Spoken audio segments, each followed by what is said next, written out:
bienvenue sur le podcast des éditions Anacaona. Les éditions Anacaona sont une maison d'édition spécialisée dans la littérature et les essais, écrits majoritairement par des femmes, par des brésiliennes et des afrodescendantes.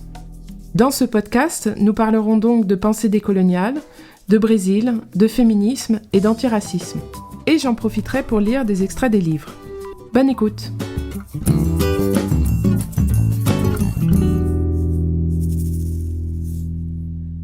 Alors, cet épisode est un peu spécial puisque c'est un teaser des livres qui sortiront en 2025-2026. Alors d'abord, à la rentrée, il y aura Explosion féministe. Donc à l'image du titre, ce livre, c'est une explosion de féminisme. Comme le dit une des intervenantes, aucun autre mouvement au monde n'a la même force. Il est révélateur de ce qu'on appelle la 4e vague du féminisme. Donc je sais que ce découpage en vagues est parfois critiqué, mais en tout cas, on peut clairement parler d'une nouvelle vague du féminisme, dont MeToo serait le révélateur. Alors, Explosion féministe est divisée en 2 grandes parties. La première partie parle de la nouvelle génération politique avec 2 chapitres, un sur la rue et un sur les réseaux. En effet, les 2 étaient étroitement liés entre 2010 et 2020. Et donc justement, le livre, il s'ouvre en juin 2013, lorsque les rues du Brésil se sont soulevées. Au départ, c'était contre l'augmentation du prix du transport, puis toutes sortes de revendications se sont exprimées. Et ce sont les femmes qui sont majoritairement descendues dans la rue pour exiger des droits, l'égalité, la protection.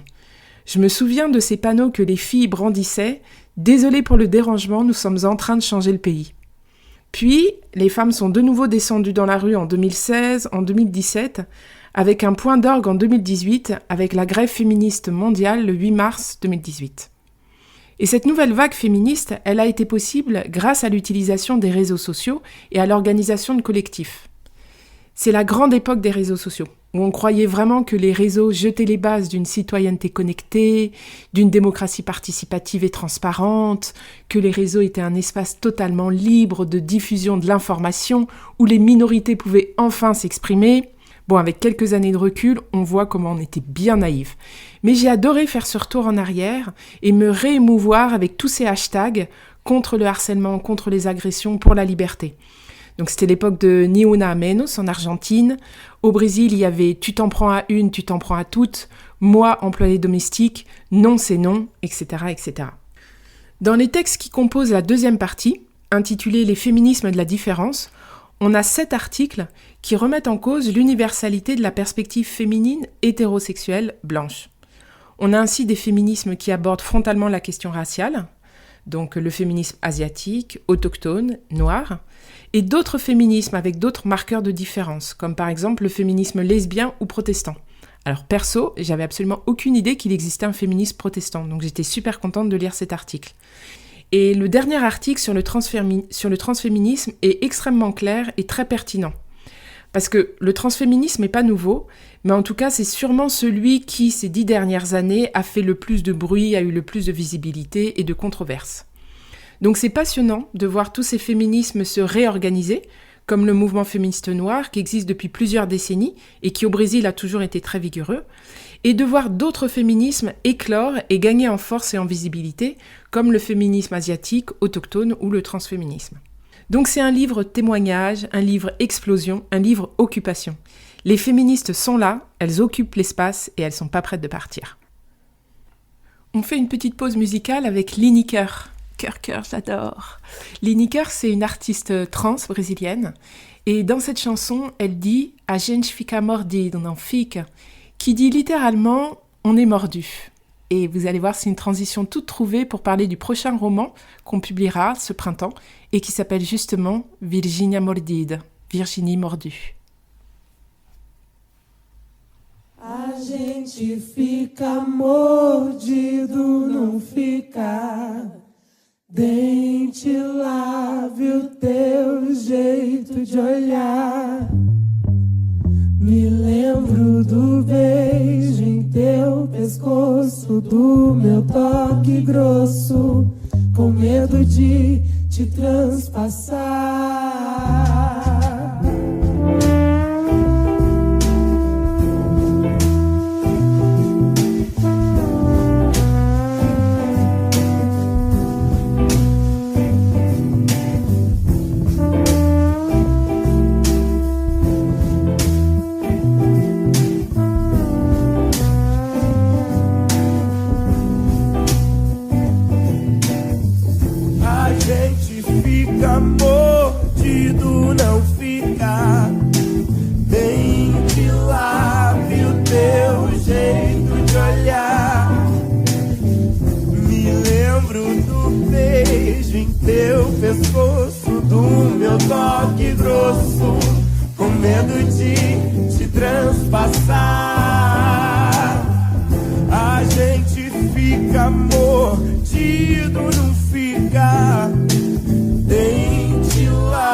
toque grosso, com medo de te transpassar. Peguei até o que era mais normal de nós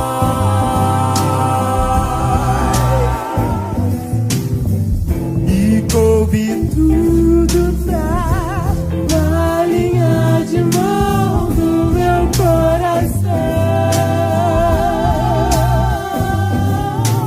Peguei até o que era mais normal de nós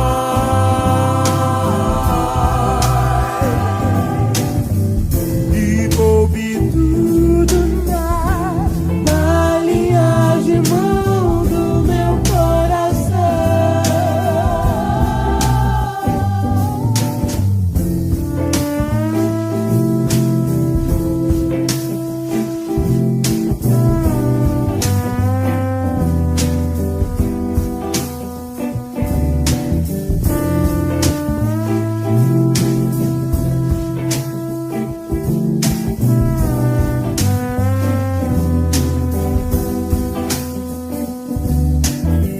A gente fica mordido, não fica.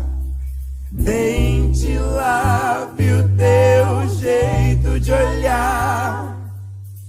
Me lembro do beijo em teu pescoço, do meu toque grosso, com medo de te transpassar. A gente fica mordido, não fica. Dente, lábio, teu jeito de olhar. Me lembro do beijo em teu pescoço, do meu toque grosso, com medo de te transpassar. Peguei até o que era mais normal de nós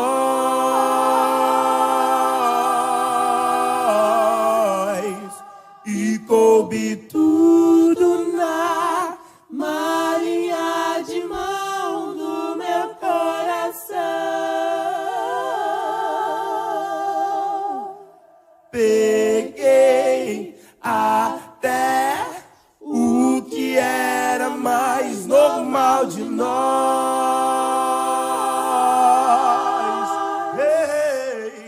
E coube tudo na malinha de mão do meu coração.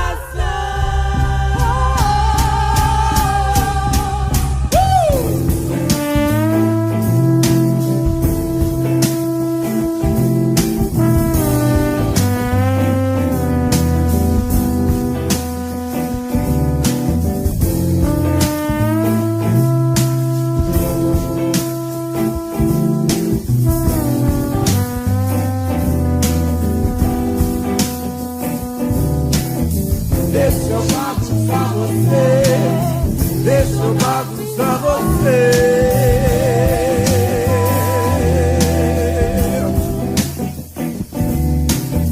Deixa eu bagunçar você, deixa eu bagunçar você.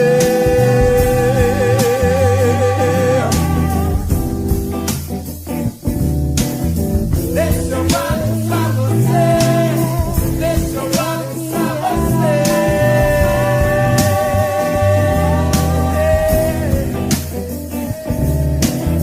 Deixa eu bagunçar você, deixa eu bagunçar você.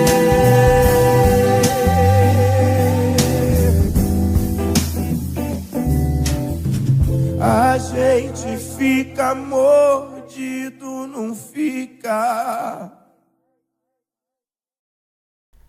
Alors au printemps prochain, je sortirai un roman qui s'appelle Virginia mordue. Je sais que le titre paraît mystérieux, mais on le comprend en lisant le livre. Et je vais pas vous le spoiler maintenant. Alors c'est un roman que j'ai dévoré. Je sais plus si je l'ai lu en 1 jour ou en 2 jours, en tout cas pas plus que 2. C'est un livre super fort, super impactant, bien construit, bien écrit, qui m'est vraiment resté dans la tête. Et j'avais d'autres romans à lire avant de me décider, mais ce livre, il me travaillait tellement que j'ai tout de suite pris la décision de le publier. Alors pour faire un pitch rapide, Virginia, la trentaine, elle travaille comme avocate le jour et profite de la vie et de São Paulo la nuit. Un soir, elle rencontre Henri, un Argentin, avec qui le courant passe immédiatement. Mais ce n'est qu'une question de temps jusqu'à ce que cette relation si intense devienne nocive, nocivité accentuée par des différences de culture, de genre et de race. Vous l'avez compris, c'est l'histoire d'une relation toxique. Et pourtant, l'héroïne, c'est une femme éduquée, qui a un bon boulot, qui a des amis, qui a une famille aimante, présente. Et elle tombe dans cette toile d'araignée. J'ai également bien aimé le fait que Virginia, l'héroïne, soit noire. Mais être noire, c'est pas son problème. Son problème, c'est d'être une femme prise au piège d'une relation toxique et abusive. Donc on voit les différentes couches qui composent la relation toxique. Les abus et l'emprise psychologique, financière, physique. Certaines scènes sont gênantes, inconfortables, parce qu'on accompagne la spirale descendante et la confusion mentale de l'héroïne, incapable de prendre du recul. Alors j'ai adoré la famille de Virginia, qui est une famille noire fière de sa généalogie et qui l'aime inconditionnellement. J'ai aussi adoré ses deux copines. En bref, justement, Virginia, ça pourrait typiquement être une copine. J'avais des fois l'impression que c'était une copine qui me racontait son histoire et c'est ça qui était terrible. Les relations affectives, toxiques et violentes, elles sont trop fréquentes et trop anciennes pour être un hasard. Il y a vraiment quelque chose de systémique dans cette violence et c'est pour ça que je suis ravie de publier ce roman l'année prochaine. Il me semble que c'était vraiment cohérent avec tous les essais que je publie. Et j'adore quand la littérature s'empare de sujets de société. J'avais fait une petite pause dans la publication de littérature ces dernières années pour me concentrer sur les essais. Mais voilà, Giovanna Vieira, l'autrice, elle est tellement talentueuse que j'ai craqué. Et Virginia Mordu, c'est son premier roman. Je sais qu'elle en a un autre en préparation que j'attends déjà avec impatience.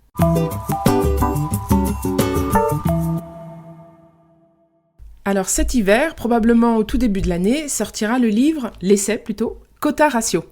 C'est un essai écrit par Lívia Santana, qui est procureure à Salvador de Bahia et qui travaille particulièrement sur les féminicides, les droits de la population LGBTQIA+, et l'égalité raciale.